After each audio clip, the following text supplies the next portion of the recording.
কামৰ পৰা আহি ৰ'বলৈ সময়টো নহয়, মানে পিছবেলা বেলিটো ঘপকৈ ডুবেই। সেইকাৰণে আমাৰ খাটি খোৱা মানুহৰ মানে ৰৈ থাকিলে অকণমান কিবা দিগদাৰী হ'ব বুলি ভাবিয়ে মই মানে কিবা এটা হওক বুলি ভাবি মানে কিবা এটা কৰি থাকোঁ মই।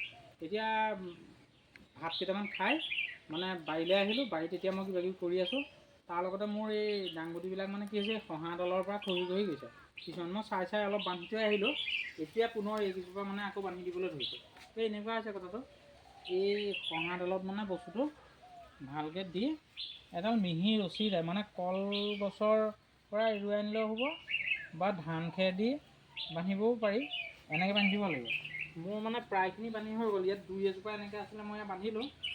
বান্ধি পুনৰ আৰু কাম আছে। মই এতিয়া ছাগলী ঘৰ এটা, ছাগলী ঘৰটো চফা কৰিবলৈ আছে। পোৱালিবোৰ ধেৰ হৈ গৈছে, তাকে অকণমান মানে বহাব লাগে। ছাগলী ঘৰটো চফা কৰোঁ।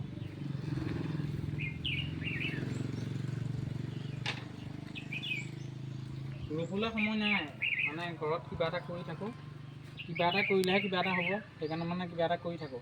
আপোনালোকৰ কোনোবাই যদি ঘৰত যদি আজৰি সময় পায়, অকণমান হ'লেও সময় পায়, কিবা এটা কৰিবচোন, মানে মনটো ভাল লাগে। আৰু মই আপোনালোকে ভাবিব পাৰে যে এই ল'ৰাজনে যে ঘৰত ইমান কাম কৰি থাকে, এই ল'ৰাজনৰ ঘৰত আৰু কোনো নাই নেকি? আছে, মোৰ ঘৰত পৰিয়াল আছে।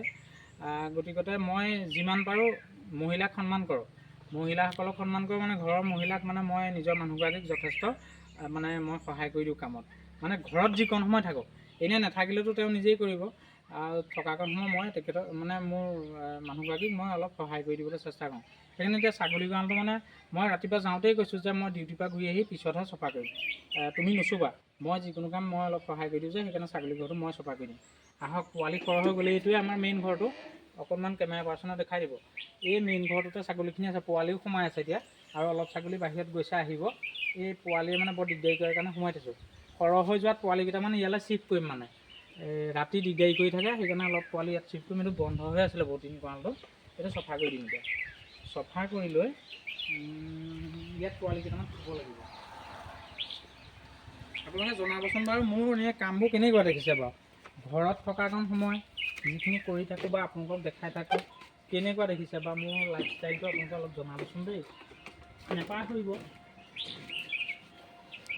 ইয়াত বৰ বিশেষ লেতেৰা নাই আচলতে, ইয়াত ঠিকে আছে। মই খুলি চালোঁ, ইয়াত মাত্ৰ এই সাঁচি গছৰ পাত কেইটামানহে পৰি আছে।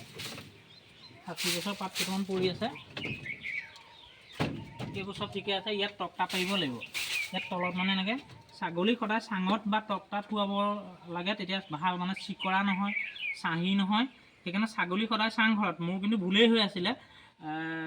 আমাৰ এইবিলাক ধৰক চিকৰা টিকৰা চাহী তাহী এইবিলাক কিবা কিবি হয়, এইবিলাক আমি কিছুমান মানে চফা চিকুণতা অৱলম্বন কৰি পেলাই সিহঁতক সেইবিলাক নিৰ্মূল কৰি ৰাখিছিলোঁ। এতিয়া চাঙত দিম যদিও ইয়াত তক্তা পাৰিয়ে দিম, তক্তা পাৰি দিম। আৰু সেই য'ত আমি ৰাখিছোঁ বুলি কৈছোঁ, ঘৰটো যে দেখাইছিলোঁ, তাত আমি তক্তাৰে পীৰা বনাই দিছোঁ, দীঘল দীঘল। সেই পীৰা ওপৰত সিহঁতি দি থাকে। এতিয়া এই চাংঘৰলৈ আনিম আজি কেইটামান, সিহঁতি এটা থাকিব। মোৰ হৈ গ'ল, এইটো বেছি লেতেৰা নাছিলে। এইবিলাক সাঁচি গছৰ পাত, সাঁচি গছ। আপোনালোকক মই পৰৱৰ্তী জনাম সাঁচি গছ কিমান কৰিছোঁ আৰু সাঁচি গছবোৰ বৰ্তমান কেনেকুৱা অৱস্থাত আছে, এইটোৰ ওপৰত জনাম। ঠিক আছে, ভাগৰি পাইছোঁ, কঁপনি উঠিছে। এই সকলোকে পুনৰ লগ পোৱাৰ আশাৰে বাই বাই।